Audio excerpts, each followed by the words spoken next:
Hola, ¿qué tal? Muy buenos días. El día de hoy vamos a ver un tema muy interesante que tiene que ver con el capítulo número 1 de la investigación y sea cualitativa, sea mixta, pues es el capítulo de la construcción del problema de investigación. Algunos también le denominan el planteamiento del problema. La construcción del objeto de estudio tiene varias acepciones e incluso hay algunos que se atreven a llamarlo de alguna u otra manera de acuerdo al enfoque de investigación, incluso a la propia metodología. Pero bueno, este no es aquí el problema mayor. El asunto y la profundización a la que se invita es a comprender la importancia de este primer capítulo, que tiene que ver con la cabeza de la investigación efectivamente. Entonces, vamos a abordar cómo es este proceso de construcción del problema de investigación, ¿sí? Que va desde la presentación del tema hasta la operacionalización de las categorías claves que se van a desarrollar en la investigación. Bueno, pues la presentación de nuestro capítulo 1 es muy importante, ya que lo primero que hay que dejar muy claro es que el capítulo tiene un objetivo. Entonces, tenemos que establecer un propósito, ¿sí? Y enfoque general de nuestra investigación para que nuestro lector, pues bueno, dimensione el proceso de la investigación. Igual también en esta presentación también se presenta la estructura del capítulo, ¿no? ¿Cuáles son los componentes de este capítulo? ¿Cuáles son los temas que se van a abordar? Su argumentación, sus razones, su importancia. Y también, pues, la importancia de esta presentación, ¿verdad? Porque, digamos, es la carta, valga la redundancia, es la carta de presentación de nuestra investigación. Entonces, es muy importante. Esta presentación generalmente se realiza en unas 3 cuartillas, en una tesis, digamos, muy bien cuidada, muy bien elaborada, muy bien estructurada. En cuanto a la problematización, es sumamente importante, ¿sí? Más allá de identificar el problema, analizar el contexto, enfocar la investigación, justificar la relevancia, es importante comprender que la problematización nos permite realmente, sí, realmente enfrentarnos a un proceso de investigación donde hay un problema que es de suma importancia abordar. Y por eso se plantean 5 preguntas claves. La primera pregunta es, ¿cuál es el problema de investigación? ¿Sí? Si ustedes piensan abordar una temática hacia la parte de, digamos, cognitiva o del aprendizaje, bueno, pues cuál es el problema que impide o que obstaculiza el aprendizaje, ¿sí? Y por ende, bueno, pues cuáles serán esas metodologías que pueden coadyuvar, ¿verdad? A resolver esa problemática, igual con el asunto de las emociones, de la salud. Entonces, una primera pregunta es, ¿cuál es el problema? Una segunda, ¿sí? ¿Cuáles son, bueno, cómo se manifiesta ese problema en la realidad? ¿Cuáles son las causas? ¿Qué pasa si no hacemos nada? ¿Y qué vamos a hacer? 5 elementos muy importantes que si ustedes siguen al pie de la letra estas preguntas y las redactan de manera coherente en prosa, en unas 3 cuartillas, van a ver los resultados tan importantes que se van a gestar.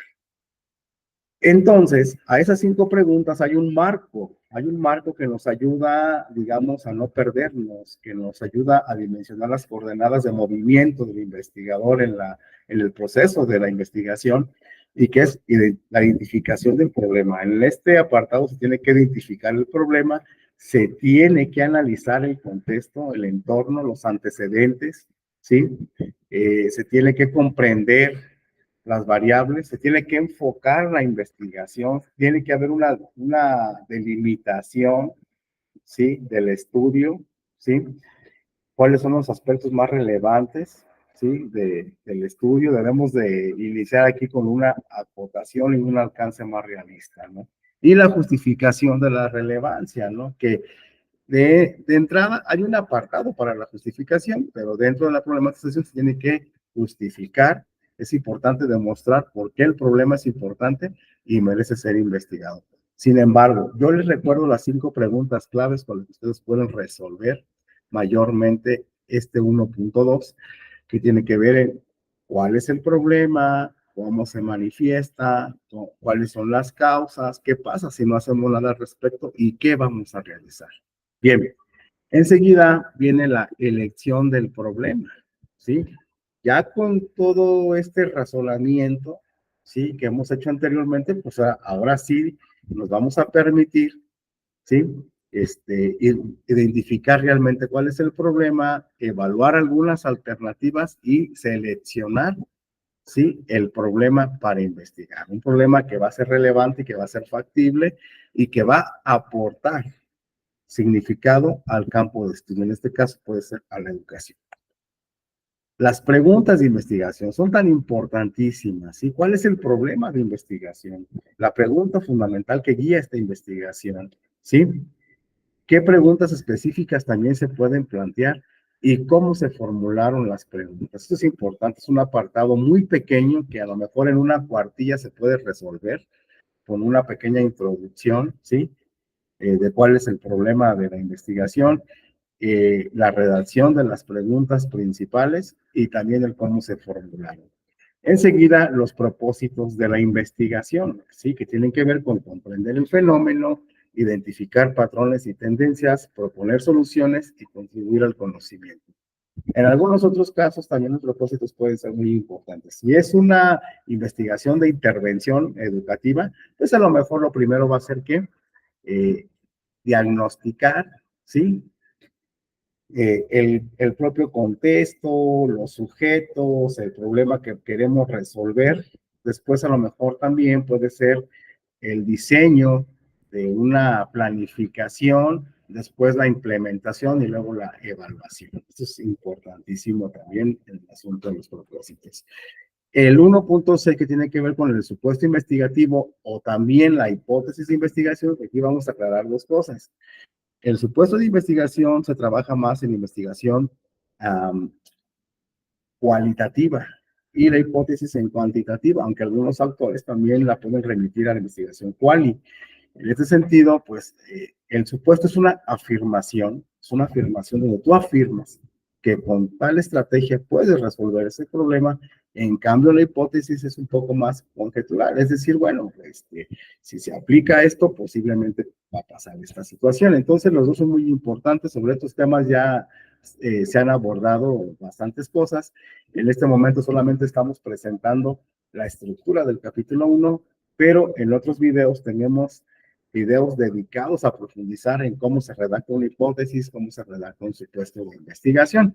Es muy importante este apartado porque aquí, pues, vamos a partir de una hipótesis inicial o de un supuesto y vamos a explorar ese supuesto investigativo, ¿sí? Para después validarlo a través de la implementación de alguna estrategia, ¿verdad?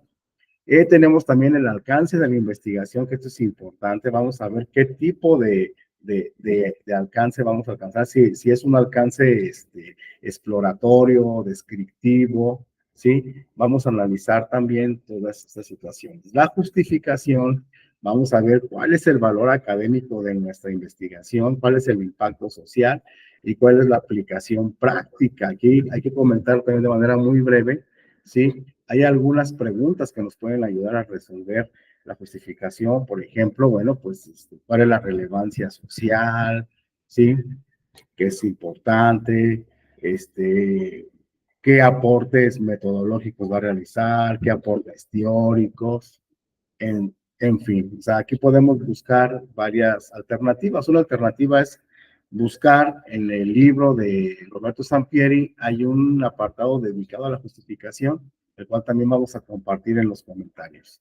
El estado del arte, que es importantísimo, sí, hay que hacer una investigación de aquellas investigaciones previas a nuestras investigaciones, sobre sus enfoques metodológicos, algunas recomendaciones clave. Recuerden que en el estado del arte vamos a buscar algunos artículos científicos de los últimos 5 años que nos permitan dimensionar cómo se ha trabajado nuestro tema de investigación en otros contextos, tanto locales como nacionales como internacionales, ¿verdad? Y bueno, finalmente la operacionalización de categorías. Tenemos que tener muy claro cuáles son las categorías principales de nuestra investigación, cuáles son los conceptos claves para poder entonces armar no solamente nuestro marco teórico, sino la estructura conceptual de nuestra investigación. ¿Sí? Pues en conclusión, el capítulo 1 es muy importante. En otros videos vamos a ir profundizando en cada uno de los componentes eh, para que esto quede un poco más claro, ¿verdad? Entonces recuerden, en el capítulo número 1 se sientan las bases para la investigación, desde la presentación del problema hasta la definición de los propósitos y el alcance de estudio, y además se identifican las preguntas claves que van a guiar el proceso y también se explora el estado del arte, el cual es relevante para nuestra investigación. Pues bueno, muchos saludos y hay que seguir preparándonos en este asunto de la formación en la metodología de la investigación. Por lo pronto, dejamos de compartir y bueno, pues mandamos un saludo afectuoso.